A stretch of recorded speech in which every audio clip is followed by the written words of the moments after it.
आगामी लोकसभा चुनाव की तैयारी में अब सभी दल जुट चुके हैं। इस बार बिहार में मुकाबले बदले हुए समीकरण के साथ होगा।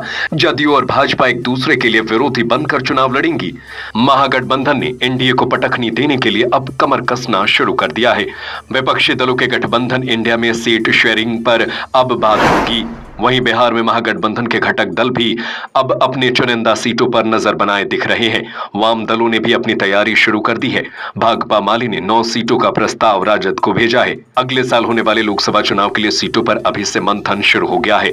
बताया जा रहा है कि भाकपा माले ने तो अपनी 9 सीटों का प्रस्ताव राजद को भेज दिया है।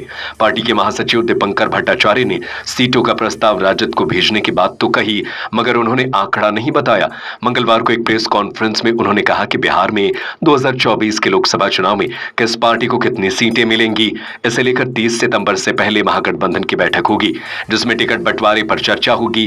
दीपंकर ने कहा कि टिकट को लेकर हमने पार्टी को प्रस्ताव राजद को भेजा है और कहा हमारे विधायक हैं, उन सभी संबंधित संसदीय सीटों पर हम चुनाव लड़ेंगे। पार्टी कार्यालय से मिली जानकारी के मुताबिक माले ने 9 सीटों का प्रस्ताव भेजा है। इनमें सीवान, आरा, काराकाट, जहानाबाद, पाटलिपुत्र, कटिहार, वाल्मीकि नगर, बक्सर और समस्तीपुर शामिल है। प्रेस कॉन्फ्रेंस में दीपंकर भट्टाचार्य ने कहा कि मुंबई में विपक्षी दलों की बैठक से भाजपा परेशान है। बैठक में 2024 के चुनाव को लेकर कई निर्णय लिए गए हैं, जिसमें तय किया गया है कि हर राज्य में विपक्षी एकता के दम पर महंगाई, बेरोजगारी और अस्थायी तानाशाही के खिलाफ जन अभियान चलेगा।